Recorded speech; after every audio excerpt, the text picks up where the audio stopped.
Hey guys, this is Silas with Silas Baca Real Estate, brokered by eXp Realty. And today we're going to be talking about our financial planning for the future of homeownership and other products that are out there. Today I have Joe Meza with me, and I just want him to introduce himself real quick before we get started. Hi, my name is Joe Meza. I'm a financial professional. I've been doing this for a few years now, but before that I was an educator for about 21 years. Wow. And so, but now I'll do this and I really like what I do. And then today I want to share my 2 cents on how this can be beneficial to someone that's a potential home buyer or homeowner, or anyone in between.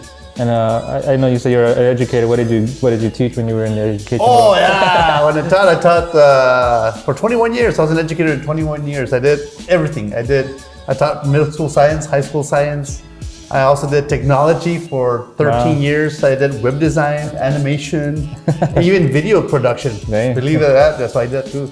So I did all kinds of things for education. But then the reason I left is that this guy needs to be. I love to help people one-on-one, and I can't be in one place at one time. So I need to be all over the place. Yeah. Always helping somebody, right? Yeah, and then helping people directly is golden. Yeah. So I'll get into questions and just kind of see what you guys offer. So who do you work with right now, or what is your company? Oh, the company I work for is Transamerica. Okay. Yeah, and it's a company based in downtown San Francisco. I don't know if you've ever seen the Transamerica Pyramid in the Marvel movies. And I actually got to eat there 2 years ago at the top floor. Oh, nice. It's pretty cool. But the thing is, I was very fortunate to land with this company, because before I was in different little companies, but my friend got me in there, so I was very fortunate to have that connection. So talk to me a little bit about, let's start about a little bit about a product that you think a new home buyer should do, or what's their first step if they're looking at an investment point of view as far as. Okay, and when and I'm sure Silas probably said it many times, when you go to apply for a home, they look at your financials. They look at the financials, and if you owe too much and you're not making enough, it makes it very difficult to buy a home. And so as a financial professional, we actually break down the financials. We go down to the nitty-gritty, and we find out where the money's flowing. And we try to find ways to free up money so you can qualify for the home. And so a lot of times I've met a lot of teachers, nurses, professionals, where they have retirement plans and they're earning maybe barely 1.5 to 3%, but they have debts where they owe a lot of money. And so what I do is I look at their financials and I try to use that money to pay off those debts, because that way you keep more of your buying power in your pocket. Yeah. Because what's the point of earning up to 3% when you're losing up to 30% in interest? So that's the first thing I do, is try to get them so they can qualify to get a home. Gotcha. So your teacher hat comes back on. My teacher hat goes on, yeah, because I love to teach. And I show them, and I go to the gritty, and then the thing is, and I explain the whole process. A family, let's just say a family, there's a couple that has a family and stuff. What is some of the product that you think is good for a young kid, 4 or 5 years old, that, one day they're going to be 18 years old and then have a future for themselves? And so I want to stick to the real estate stuff, because it's really important, because I think real estate is one of the most important investments in your life. And then of course your kids are a huge investment too. I mean, you want to make sure your kids are well off when they're adults. And so there's a lot of products out there that we offer, so that you pay into these policies, and they could be different types of policies for your kids. So they're saving money for the future, right? And so when they get to 18, when they're graduating high school, they can have access to those monies. Or let's say they don't need the monies because they're going to college, then maybe at 22, when they earn their master's, they want to cash out those policies to use it to pay off some of their debt. And what if they don't need it, and then they get married, and then they want to use that money for their wedding? They have more money, but every time it's growing by compound interest. But then they get married, and then they want their own home. Guess what? Now they have a big chunk of money they can use to give a down payment or pay half of the house. Gotcha. And they still don't need it. Now you set your kids up for a wonderful retirement, because that money's going to grow and grow and grow. By the time they get to retirement, they make a lot of money. All right, so right now I noticed that a lot of people are refinancing their properties. They want to either get a lower interest rate, they want to take some equity out of that property. What do you say to somebody doing that, as far as, let's say they take 20 grand from that house? Is it a good idea to take that money and put it in savings, or reinvest it into a product that you offer? Yeah, so that's a good question. And a lot of times when I talk to people, when they have that disposable income and they have the big chunk of money, And first of all, I want to make sure that they have no debt, that they have enough money in their savings for emergencies, because you want to have liquid money to have. But let's say they do have enough liquid money to cover expenses in case of an emergency, and then they have the money left over. Yeah, absolutely. There's a lot of products where they can put their money into, and so it grows for them, and it has guarantees. So it means the money doesn't get lost; it only grows. So those are good investments, and those monies can be used and multiplied. So when they get to retirement, they can use that money to have a more comfortable, to create more income streams for themselves. What's the time frame between my first day in investing into a product that you offer and seeing that return? Oh yeah. So these products, thank you. So that's a good question. So do you have products that go 5 years? 7 years, 8 years, 9 years, 10 years. I think 10 years is the longest commitment you have one of these policies. Right. But yeah, you'll see those returns within 5 years, nice. For sure. You'll see the returns. The first year you don't see the returns because there's fees being paid for. But remember, this is a commitment, long-term commitment. This is not like you're gonna see like returns in the first year. Even though I've had clients where they've seen awesome returns in the first 2 years, which is ridiculous. I know you tell them, no, you got lucky. It's not typical, but it's nice when you see those big returns. Right, yeah. And that was gonna lead into my next question. I know a lot of people might see like 5 to 10 years as a long time. We want that quick return. What are some of the feedback that your clients are saying? Hey, the 5 years went by quick, the 10 years went by quick. It was worth that wait. What is kind of that feedback you're seeing out there? Well, let me tell you. So I'm going to give you a specific example. One of my friends, she rolled over not a whole lot of money, but quite a lot of money, 70 grand, right? And on the first year, she made 10 grand from her annuity.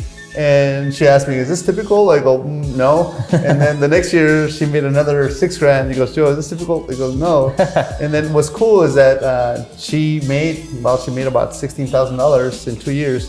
And she goes, "Hey Joe, do you think I can use some of the money so I can borrow some of the money so I can pay off some stuff that I need to?" Go, "Absolutely." Yeah. So she was able to get a loan on the gains, nice. Which is pretty nice. That's great. That's great news for those people that are really putting money into it and really want to see that return fast. I know we talked earlier a little bit about running and health, and how do you play your health into this kind of financial investment?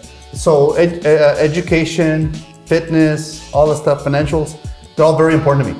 And so one of the things that when I meet with potential clients or clients, I always stress staying healthy, because your biggest investment, even than your home, your biggest investment is your own health. And I've told Silas that I walk and run every day. I go to the gym every day in the morning. I do everything. I start my day at 5:30 till 9. I don't expect any of you guys to do the same thing, but at least to start. Yeah. And I try to get people started in working on the investment, because let me tell you, when you get to retirement, your home's gonna be paid off, you'll be happy and everything, your kids are gonna be well off and everyone's happy. But then if your body's all jacked up, then you're paying all these high prices for medications and treatments and doctor visits and hospitalization.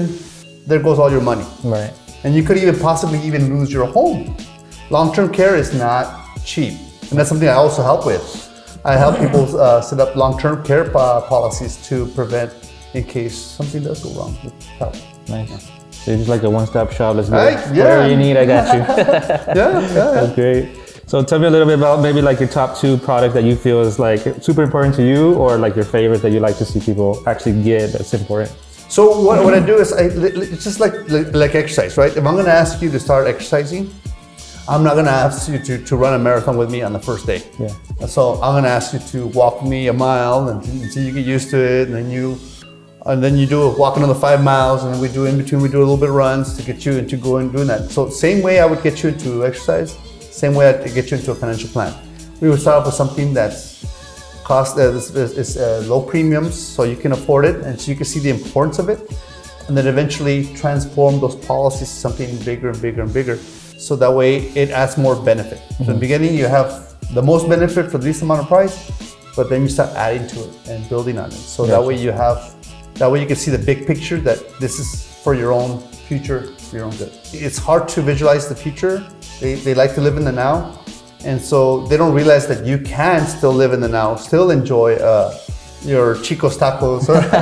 You can still enjoy going out and having a good time, and at the same time putting away money for the future. And so a lot of times when you run into people that they feel like they're losing out on living, and so they start canceling all the other stuff, and and so they put things off too. Yeah. because like, I can't afford it because I don't want to give up this. Yeah. People love to live in their comfort zone, and it's okay. You can still live in your comfort zone, just kind of Sneak out a little. bit, yeah, stretch it a little bit. All right. Another question I have is being here in El Paso and seeing a lot of military personnel here. The military offers their TSP.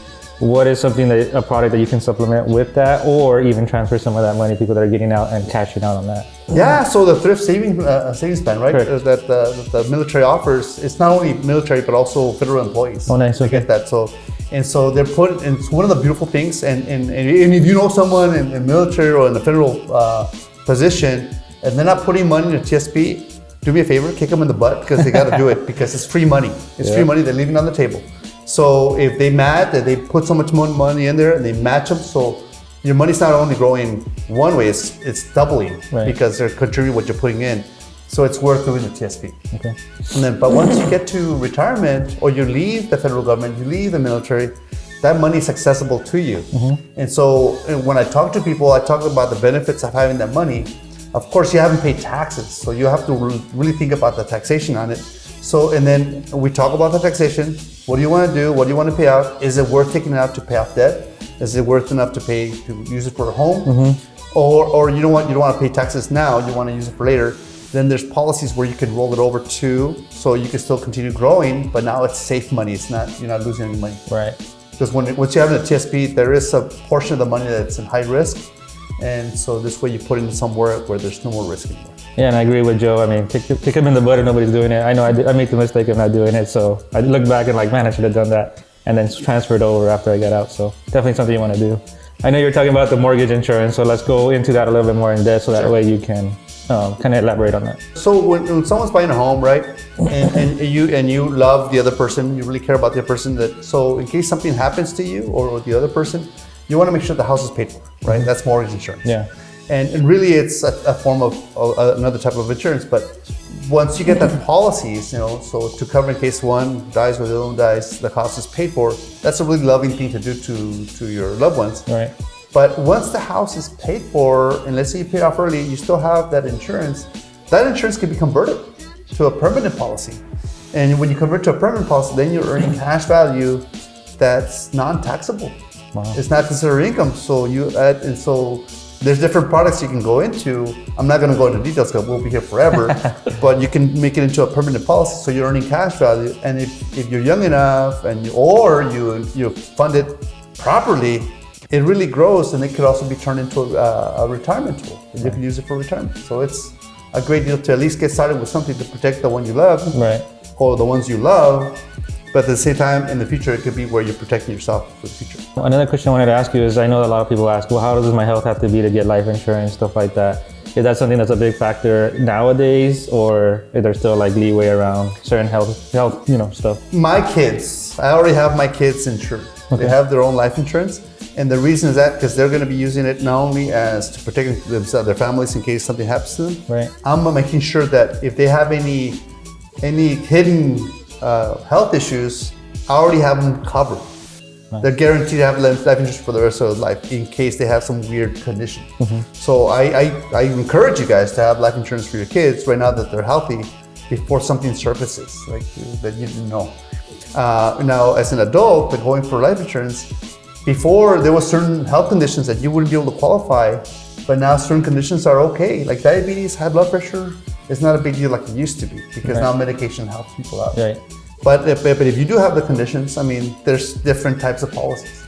So there's policies that we have for like really old people, that's affordable, or people that are really sick. We have stuff that's affordable for them too. Nice. So there's a wide range of stuff. Okay. So you take care of mostly all ranges of and the thing is, what I do is I try to talk to families about getting something it's not going to hurt the pocketbook, but at the same time protect the family and possibly make money for the future. Nice, awesome.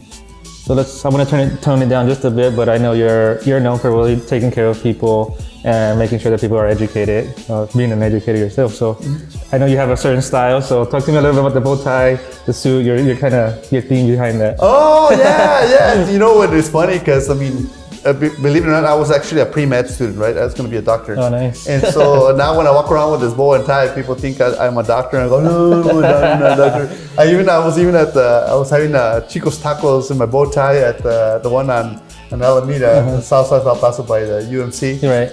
And some doctor sits next to me and he starts talking to me like I'm part of the staff. I'm like, he goes, you don't work here? I go, no. He goes, oh, okay, I thought you were one of the doctors. He also had his bow tie. Yeah. But the whole point is that I do like to dress up. Finally, I'm in a profession where I can dress up and I like it. I actually enjoy it. And it's funny how I tell young people, people treat you differently when you dress, for the part. Right. If you underdress, they don't take you as seriously as when you show up in a bow tie. There it is. Joe, I mean, if you have anything else to say, by all means, please, we'll go ahead and close out. But if you want to say anything, last conversation to your audience. So one thing I just want to share real quick. First of all, guys, most important than anything else in the world is your health. Because if you meet with me or us, we know we're going to talk about your health first. First of all, then next of all, I'm going to make sure that you're financially okay, looking at ways to get you out of the hole. And then we'll talk about ideas on how to protect your futures and then your retirements. But also we will talk about investing in the house too, because that is one of your bigger investments too as well. Right, gotcha. Well, again, I thank you so much for being here. Thank you, this is fun. Yeah, it was.